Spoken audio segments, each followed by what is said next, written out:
Hey, hello to everybody. Hey, this is Shaun with the Atlanta Tennis Podcast, powered by GoTennis. Check out our calendar of Metro Atlanta tennis events at letsgotennis.com, where you can get deals on equipment, apparel, and more. And our members get 10% off.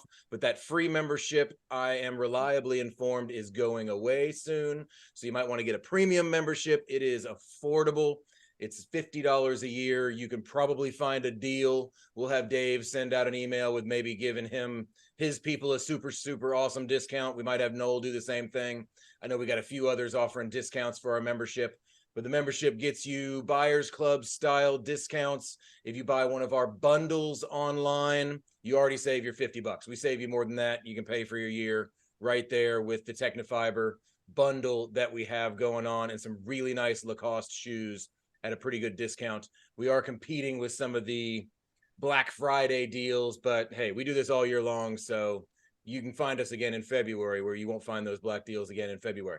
But enough about us.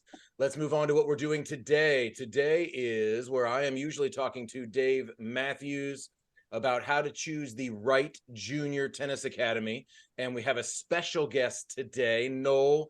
Before we get started, pronounce your last name for me. No, Wadawu. Wadawu. Okay. Yes. Pretty straightforward. I looked at it and I thought that looks pretty straightforward, but I got Marcelo Ferreira's name wrong, and I never heard the end of it. So I want to make sure definitely we get those things right.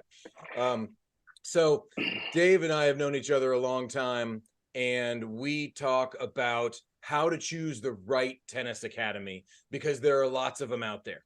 And where I live doesn't necessarily compete with where Dave lives, and Noel's not that far from me, but I swear it takes 45 minutes to get to you. So being out there in Peachtree Corners, actually, you'd probably say being out there in Buford, or even in Dave's case, way out there in Gainesville. But we have a lot of different academies and a lot of different things going on where you need to know how far you drive. We've covered that. We need to know about the coach himself, what the culture is. But today, Dave, I'm going to skip you if you don't mind. And I want to jump right into what Noel thinks, because I'm sure you have a best player, a quote, best player in your academy, and you're at Lifetime, correct? Correct. Yes. All right. So you're a UTA guy at Lifetime, and you've got a best player. Do you ever have the parent coming up saying, well, my kid's the best player and he's got nobody to hit with? Does that happen? Honestly, it happens all the time, but it's just one of those things. Honestly, for me, fortunately, I've been fortunate. Two instances pop up for me right now with, I had a similar player when I was at my old facility at the Riverside Club, and then before I joined UTA, and then even now when we just moved on to Peachtree Corners, where we have, we call the after school program from 5 to 8. We have a similar kid. He's one of the top kids in the country in the 16s. Obviously, I won't mention his name, but he comes to practice. Is the highest UTR by probably two points. Oh wow! But his attitude, his attitude is a typical teenager, but it's his parents. Like, I think that's the biggest thing. It's the parents make the difference. If the parents buy into what you're doing, then it works. If the parents don't buy into this thing, obviously it filters down to the kid. Then you end up losing them. So that's it's all interesting that in my 20 years now teaching, I've kind of run into two situations like that. We've had two kids that were far and above most of their kids, and obviously the first one turned out well. He plays at Duke, is an All-American last year, so that was a great experience. With the kid. I haven't taught him from like 5 years old all the way through college. So sometimes it works out, but so you're pointing out it's usually the parents. And I think, Dave, you'd probably agree that the best kid isn't typically the one saying, hey, I got nobody to hit with, because if you're a good enough coach, you know how to work with that kid. In the same way, Novak, Sinner, these guys, there's nobody really for them to hit with except each other. So in their own training, they've got 2-3 other guys at the same time on the other. They're working on something. If you're a competent coach, you can figure that out. Dave, do you think it's this is more of a parent conversation than a kid conversation? Yeah, I think, they almost go hand in hand. Sometimes, Johnny be good. That's a student. He don't want to sit in on all meetings with the parents and things like that. You know, at that age, a lot of kids, they barely want to see their parent in the house. You know, they're just, hey, drop me off or let me go drive myself there if they can. And, you know, let me go on down my road. But yeah, I think like Noel was saying, the parent teacher conversation and, you know, you hate to use the word buying in, but, you know, because that sounds like a selling tactic, but yet you have to be upfront. And, you know, like one of my favorite shows says, you know, if you're a good mentor and that student gets that good, you kind of along the road, sometimes you kind of expect those higher kids to go to higher places that might have kids that they're not the best at. Doesn't mean it can't work. You know, you need to have special parameters set up for that good player, because otherwise you've got to push them. If you don't push them, everybody below them is not going to get pushed either. So it's a hand-in-hand situation. Yeah, I agree. You got to have both parties in the system, you know, working with the system, not working against it. And that's a sales pitch. I don't mind that phrase, because it's a sales pitch might not be the right phrase. Maybe we just have to convince the parent. It's sitting down sometimes with the parent, which can be a pain in the ass, because parents can honestly sometimes be a pain in the ass more than the teenager that we're like, we work with teenagers all the time. That's not a problem. It's sitting down and pointing out to the parent. Noel has to sit down with the parent and say, look, you got to start with the pejorative. Look, to get somebody to listen and say, we have places to go for your child. He can go to Duke, which would be really cool. And then maybe there's more after that. But that doesn't necessarily mean you're going to find a better academy. What's the word I'm looking for? Environment, a better coach for your child. Maybe we are the right fit. Maybe he is significantly better. But in that case, where are you going to go within your driving range? Are you going to go find somebody better than Noel? Or are you just going to go ahead and move to another city because there's another academy that supposedly has enough 11, 12 UTR kids from, you're going to send them down to Florida in one of those? That's always a possibility, but we've got a good thing going here. We have the ability to work with your child. Yes, he's the best player. What is that conversation, Noel? You say you've had it a few times. What is that conversation? How do you convince that parent? If you were going to talk to a parent right now, anybody listening right now that says, ooh, you know what? Yeah, what, my kid's the best one. What am I missing? What is my coach not telling me? Okay. I mean, that's honestly the first thing, you know, I have that conversation with the parents is like, okay, let's look at the results. So far, your kid's gone to the point where they've been. Why? Because we've been doing this. So it's clearly working. You know, why should we change it up? And usually most parents are reasonable about that. But if they're not, you know, I kind of want to go back to one of the points you said there, Shaun, was, you know, the thing about the parents, I think, I wouldn't say, you know, my younger days, they say parents are crazy. I don't think they're crazy. It's just, I think every parent makes the best decision possible for their kid, right, wrong, or indifferent. I feel like from my coaching perspective, when I look at that, when I come to every single conversation and say, you know what, this parent is making the best decision possible for their kid. And, you know, so I have to try to convince them, you know, why they need to stick with me. Again, selling pitch or not, but it's because, one, I haven't invested interest in your kid. And if I did not have invested interest in your kid, I probably would not be having this conversation with you. Let's just be honest about that. So, you know, it's one of those things like at least for me, I try to point out these obvious. Why am I having this conversation with you? I have invested interest. And then the other part of it is what they don't realize is, okay, let's say you make the move. Again, there's nothing wrong with making a move. I'm probably one of the coaches who always encourage anyone, hey, you want to try something? Please go try it. Because the grass could be greener on the other side. Because I don't want to be the one to have stopped you from going to try something else. And then you're always going to have, you know, resent me for it. But the thing about it's timing, right? So we're talking about now, again, this kind of kid I'm talking about, he's 15. He's a sophomore. He's got 2+ years. So then he decides he wants to go somewhere else. Okay, not a big problem. It's going to take minimum for 6 months for the new coach to understand this kid. Okay, so are you okay with this 6 months of your kid now having to understand what's going on, and these results might start tanking? These are things that, you know, people don't really try to factor in, and that's why you try to have these conversations with the parents to make them understand But again, I think it's one of those things where if you've been in the game long enough that you experience, the parents will understand that. If you have not been in the game enough, you won't. I mean, I remember myself being a younger coach, and I had a similar situation like that. I totally mishandled it because, when I'm a younger coach, I'm smarter than everybody else. I know everything about anything. So I have terrible conversations with parents. So, again, it's that's the biggest thing is like try to point out all these things that are in play for the kid, right? He's a sophomore. He's been doing well. Fine, you make that move. It's going to take 6 months for the kid to learn the coach to learn the kid. Are you okay with that? But that's also a critical period in his recruitment process because his clock has started right now. He's got probably a year and a half because at the end of, at the beginning of his junior year in September, that's where most of these coaches are going to know what they want for his recruiting class.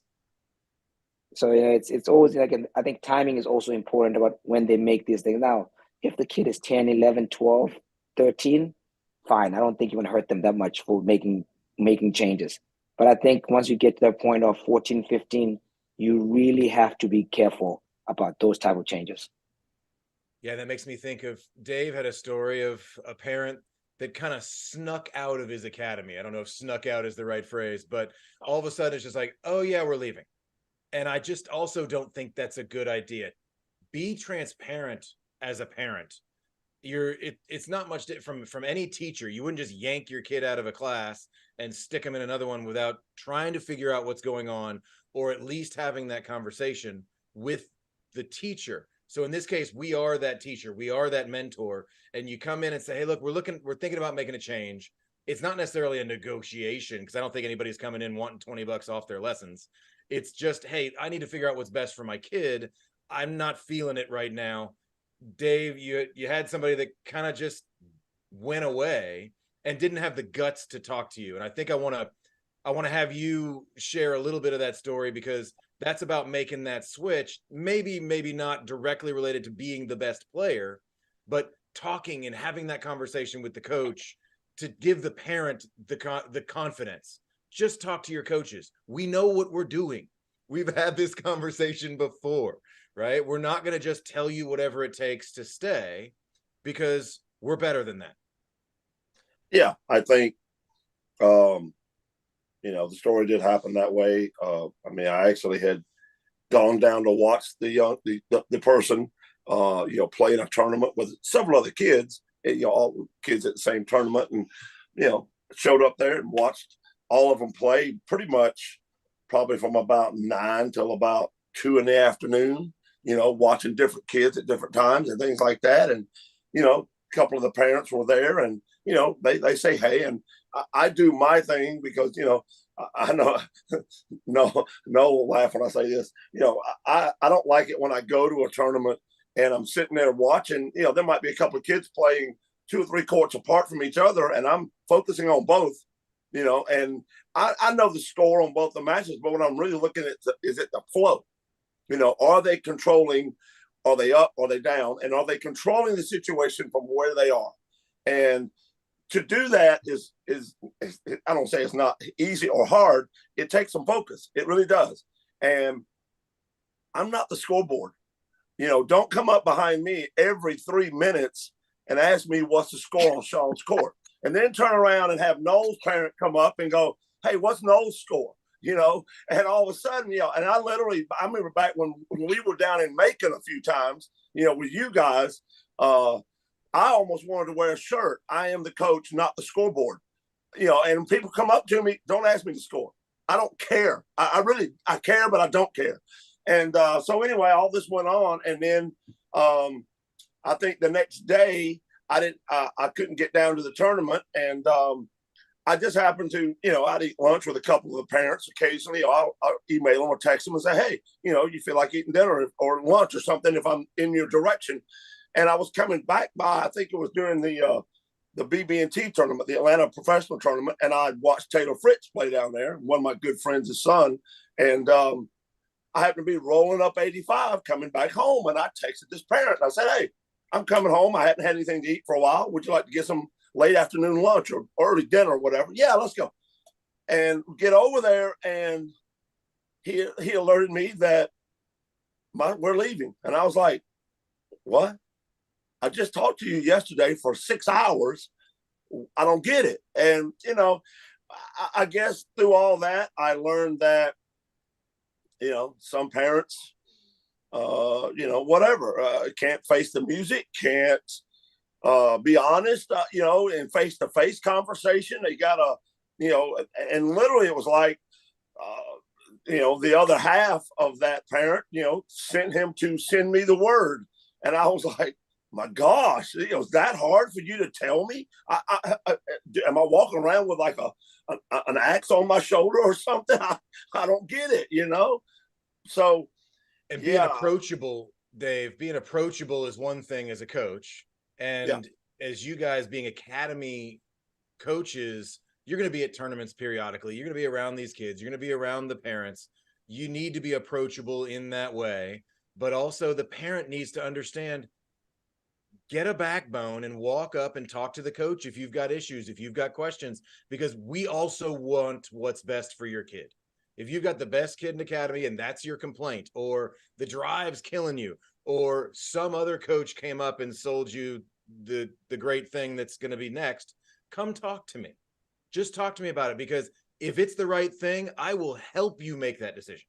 I am sure, like Noel said earlier, we want what's best for your kid in the same way that the parent does, and we're going to help you make that decision.